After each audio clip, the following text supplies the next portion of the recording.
करके 3:23 लेबनान में अचानक कई लोगों के पेजर में अचानक विस्फोट होना शुरू हो जाता है। कोई सब्जी खरीदते हुए विस्फोट में मारा गया, कोई दुकान में बैठे बैठे स्फोट में मारा गया, कोई कार में बैठे बैठे मारा गया। कई लोग जनाजे की भीड़ में मारे जाते हैं। किसी को कुछ समझ नहीं आ रहा था कि हो क्या रहा है। फिर पता चलता है कि ये लोग हिजबुल्लाह के एजेंट्स या हिजबुल्लाह आतंकवादी हैं। पूरे लेबनान में अचानक से अफरा तफरी का माहौल हो जाता है। इसी तरह से घर और ऑफिस में लगे कई टेलीफोन में विस्फोट हो गए ऐसी जानकारी निकलती है। कई जगह पर 2 व्हीलर में विस्फोट हो जाता है। ज़्यादातर धमाके दक्षिणी उपनगरे दहिए और पूर्व बेक्का घाटी में शुरू हुए, जो दोनों ही उग्रवादी समूह हिजबुल के गढ़ माने जाते हैं। पहले बीप बीप की लंबी आवाज़, फिर एक एक कर फटने लगते हैं पेजर। धमाकों का सिलसिला देर तक चलता रहा और जब ब्लास्ट बंद हुए तब तक लेबनान में लगभग 4000 से ज़्यादा पेजर फट गए थे, जिसमें 10 से 12 लोग मारे गए और 3 से 4000 लोग बुरी तरह से घायल हो चुके थे। देखते ही देखते लेबनान में काफ़ी इलाकों में अफरा तफरी का माहौल और अस्पताल मरीज और उनके रिश्तेदारों से खचाखच भर जाते हैं। लेबनान के इस इलाके के अस्पताल इस तरह के इमरजेंसी को संभालने के काबिल नहीं होते। ईरानी मीडिया के अनुसार लेबनान में ईरान के राजदूत मुजतबा अमानी एक पेजर विस्फोट में घायल हो जाते हैं और उन्हें ईरान ले जाया गया है। अब यह जांच का विषय है कि ईरान के राजदूत के पास लेबनान के आतंकवादी संगठन का पेजर क्या कर रहा था। लेबनान के स्वास्थ्य मंत्री फिरास अबादिया ने कहा कि लगभग 150 अस्पतालों में 2000 से अधिक लोग गंभीर स्थिति में हैं।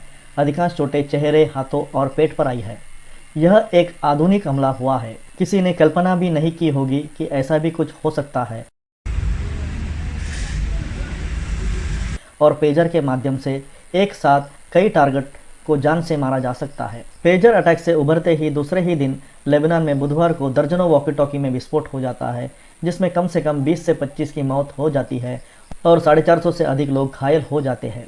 यह धमाके हिजबुल्लाह सदस्यों के पेजर को निशाना बनाकर किए गए हमले के एक दिन बाद होता है, जिसमें दर्जनों हिजबुल सदस्य मारे जाते हैं।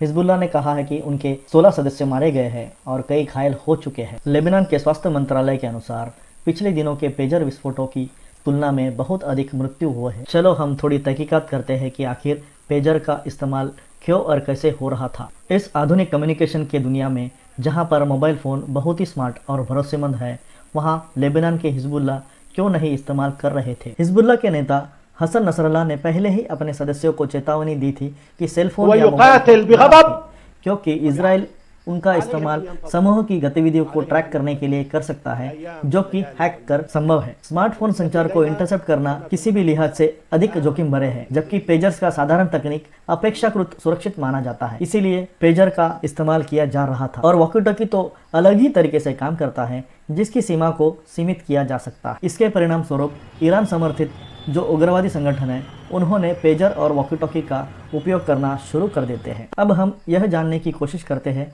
कि इसे आखिर किसने इतने बड़े पैमानों पर अंजाम दिया। साजिश की सुई एक बार फिर से दुनिया के सबसे शक्तिशाली जासूस संगठन मोसाद की ओर गई है। मोसाद, जो कि इजराइल की वो खुफिया एजेंसी है जिसने आज तक बड़े बड़े ऑपरेशन को अंजाम दिया था। मोसाद को दुनिया क्यों इतना खतरनाक मानती है, इसका एक और उदाहरण उन्होंने आज पेश किया। एक ही समय पर 4000 से 5000 पेजर्स में धमाका हुआ, जिसने पूरी दुनिया को हिला दिया। हिजबुल्लाह और हमास के 5000 सैनिक इस धमाकों में घायल या मारे गए। किसी को भी इस बात का अंदाज नहीं था कि आखिर हुआ क्या था। इस घटना ने न सिर्फ हिजबुल्लाह और हमास को झकझोर किया, बल्कि पूरी दुनिया को यह एहसास दिलाया कि मोसाद खतरनाक क्यों है। लेबनान में हिजबुल्लाह और हमास के कमांडरों ने देखा कि इजराइल उनके सैनिकों की गतिविधियों को उनके मोबाइल नेटवर्क की मदद से ट्रैक कर रहा है और सटीक हमले कर रहा है। तब उन्होंने अपने सैनिकों को मोबाइल का इस्तेमाल न करने की सलाह दी। अब इसका विकल्प क्या हो सकता है जो कि बिल्कुल सुरक्षित हो? इसका जवाब था पेजर।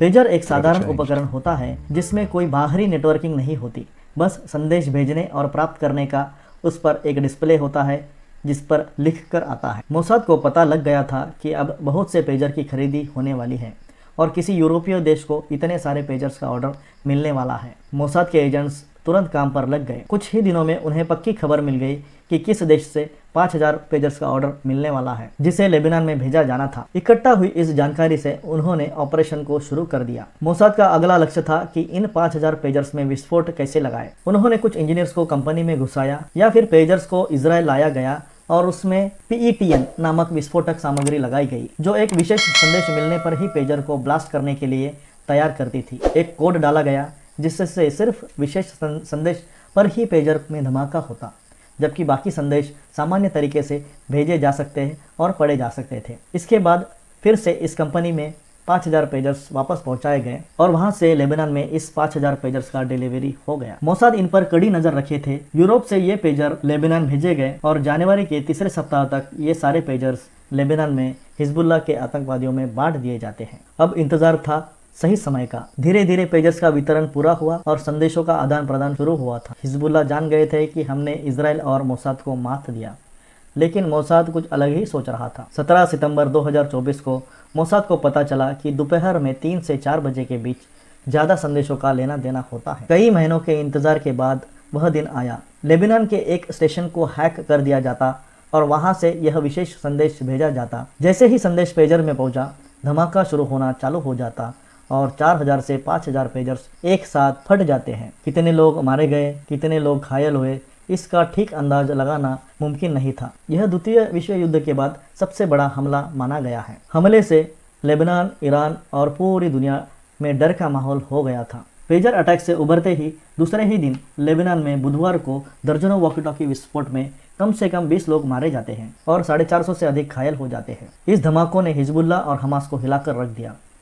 अब उन्हें लगने लगा कि अगर इतनी दूर से भी हमला हो सकता तो कुछ भी सुरक्षित नहीं है। इस धमाकों के बाद वे साधारण फ़ोन उठाने से भी डरने लगे। इसके बाद कुछ रिपोर्ट्स अनुसार सोलर पैनल और साधारण फ़ोन में भी ब्लास्ट हुए। ऐसा ही चलता रहा तो हमें संदेश भेजने के लिए कौवों का इस्तेमाल करना पड़ेगा, जैसा गेम्स ऑफ थ्रोन में दिखाया गया था। इस युद्ध में मोसाद ने मानसिक रूप से एक अभूतपूर्व जीत हासिल